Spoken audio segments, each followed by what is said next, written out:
Olá, meu nome é Karina e eu queria compartilhar com vocês um pouquinho da palavra do Senhor, da revelação simples que Ele tem trago ao meu coração através de alguns devocionais.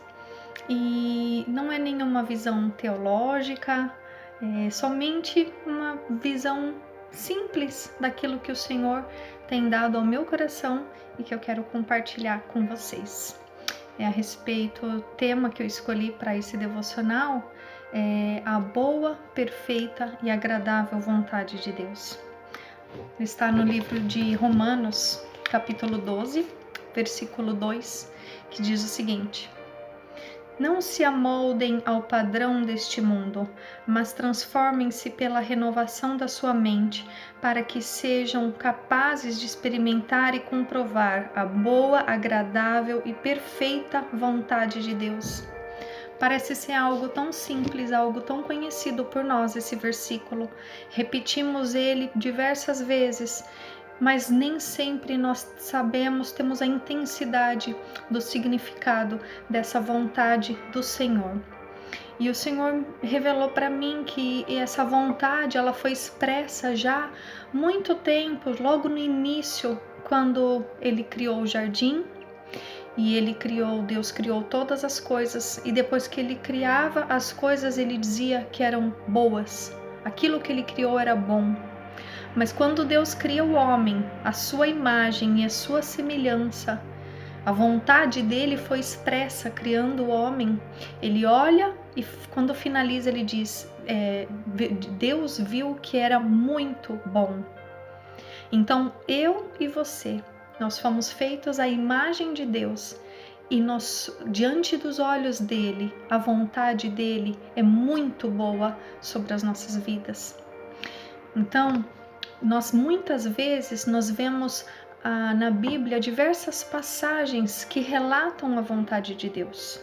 Algumas são ótimas, que foram concretizadas, que foram feitas de acordo com a vontade dele, e outras passagens que você vê que não é que a vontade de Deus é ruim, mas pelo fato das pessoas não terem agido de acordo com a vontade de Deus, houveram consequências ruins. É diferente.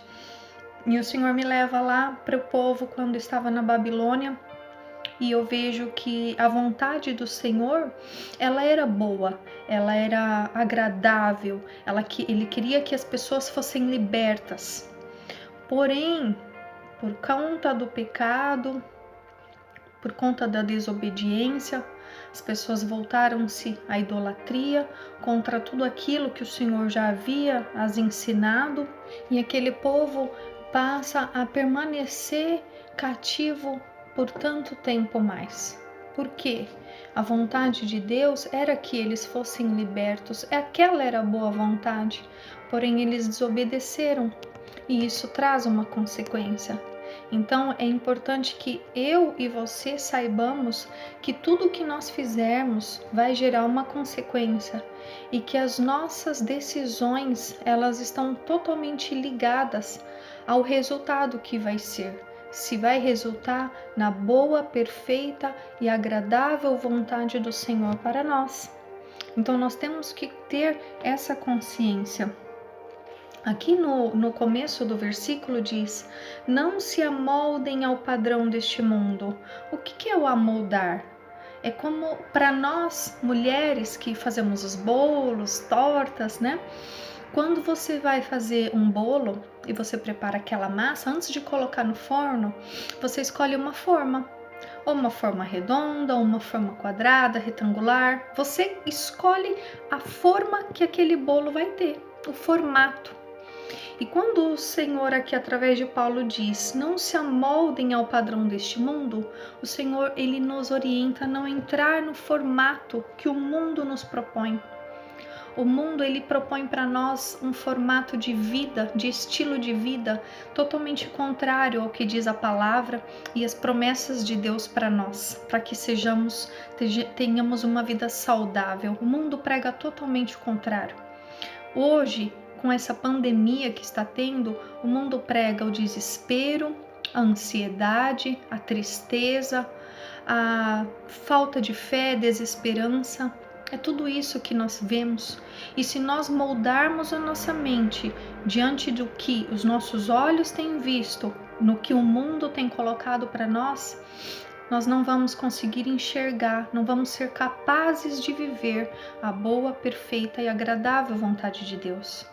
E como é que nós temos que fazer isso? Nós temos que transformar-nos pela renovação da nossa mente. E como que é essa transformação? Você inicia um processo de santificação. Se você diz que você quer ser renovado, o Senhor ele vai te ajudar neste processo, mas vai exigir uma santificação pela sua parte.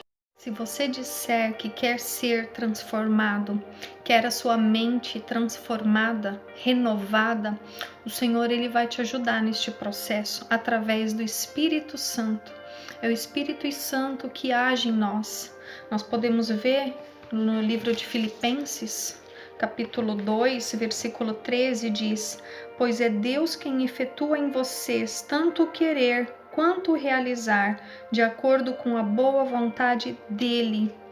Então o Senhor ele vai operar em nós tudo isso que ele deseja através da boa vontade.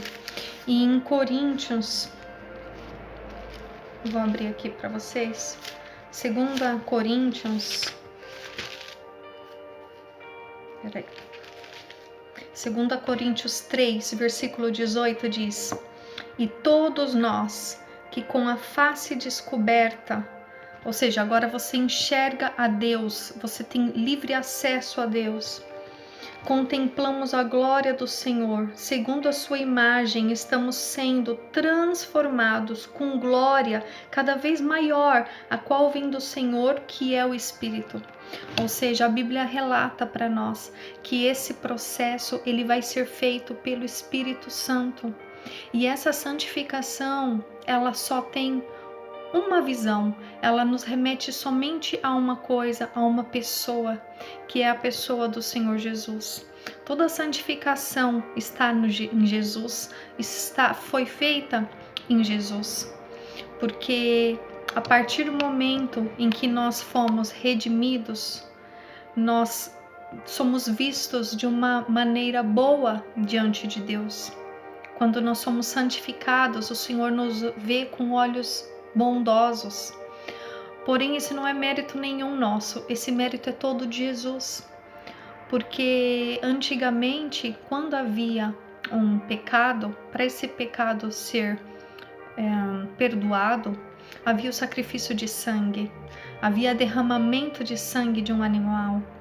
E quando Deus ele envia Jesus, e Jesus se faz o sacrifício expiatório, quando há o derramamento do sangue de Jesus naquela cruz, pelos meus pecados e pelos seus, é como se Jesus batesse no peito e dissesse para Deus: olha, Pai, eu assumo agora a responsabilidade dos pecados da Karina, eu assumo a responsabilidade pelos pecados de todos os meus irmãos. E aí é que nós nos tornamos os sacrifícios vivos. Nós somos o sacrifício vivo hoje pelo sangue que foi derramado pela nossa vida naquela cruz. E dessa maneira, o Senhor ele vê em nós a vontade dele. Quantos de nós, muitas vezes, nós não planejamos algo, tínhamos em mente um projeto, um sonho, um plano, e aquilo não deu certo. E quando acontece isso, você se frustra, você se zanga e diz que o Senhor não te ama, que Deus ele não te aceita, ele não quis realizar aquele sonho seu. E nós achamos que Deus é quem é o mal na história, jogamos a culpa nele. E não paramos para pensar que a nossa vontade, ela podia não estar alinhada à vontade que é do Senhor. Então, para nós é muito mais fácil sempre achar um culpado e não a nós mesmos. Nós temos que pedir todos os dias ao Senhor que a nossa vontade ela esteja alinhada à vontade que Ele tem para nós. A vontade dele, irmãos, sempre vai ser a melhor, independente da maneira com que ela aconteça. Nem sempre um fato triste que acontece quer dizer que a vontade de Deus não é boa, não é agradável. A palavra diz que os pensamentos de Deus, eles são muito mais altos que os nossos, são além. Nós temos uma visão limitada e o Senhor, ele já vê o nosso futuro, ele tem em suas mãos as nossas vidas até o final delas. Então, como nós não vamos confiar em um Deus que sabe o que é melhor para nós? Nós temos que nos entregar realmente e dizer ao Senhor: Senhor, corrige em mim, Pai, se há algum sentimento, algum plano que não está alinhado ao teu coração, que eu possa mudar, que haja tempo de conversão, que haja tempo de arrependimento, não é?